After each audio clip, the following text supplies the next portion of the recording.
Hurricane Katrina, one of the most devastating natural disasters in U.S. history. More than 1,800 people lost their lives, while countless others lost homes and livelihoods. 5 years later, the waters have receded, but Katrina's legacy remains.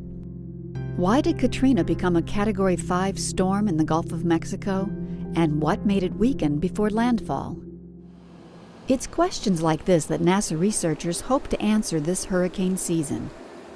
The Genesis and Rapid Intensification Processes mission, or GRIP, is a field experiment that looks at how tropical storms form and develop into major hurricanes.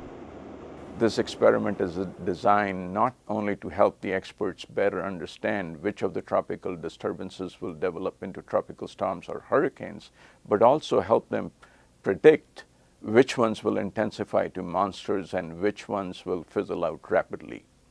During the 2010 hurricane season, NASA deployed its piloted DC-8 and WB-57 and unmanned Global Hawk aircraft in a massive effort to collect as much data as possible, arming hurricane researchers with the information needed to predict the growth and intensification of hurricanes.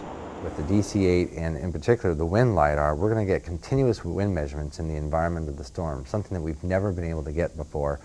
With the Global Hawk, the expectation is that because of its 30-hour flight duration, we're going to be able to be out over storms for up to 20 hours or so, which is about 2 to 4 times longer than what we'd be able to do with conventional aircraft. When you're out there only getting very brief looks for short periods of time, it's very easy to miss those critical events. And so with GRIP, we think we have a very good chance of being able to see those processes much more easily than we've been able to do in the past. Each aircraft brings its own set of expertise. The DC-8, stationed in Fort Lauderdale, carries NASA researchers into hurricanes, allowing them to study the storm from the inside out. It is capable of reaching altitudes of 42,000 feet and is helping scientists with sensor development and verification and studies of the planet's surface and atmosphere. The Global Hawk, this remotely piloted aircraft stationed out of California, is capable of flying at 60,000 feet and is providing information on lightning, wind speed, and other environmental factors in a tropical cyclone. The WB-57, stationed in Houston, Texas, is a high-altitude, piloted airplane capable of reaching the dizzying heights of 65,000 feet. Its instruments retrieve data on the upper atmosphere. This fleet of specially outfitted aircraft will give researchers an unprecedented look inside the mechanics of storms. The benefit of studying hurricanes with so many instruments at once is that it gives us a more complete description of the atmosphere, both within the storm and in the environment.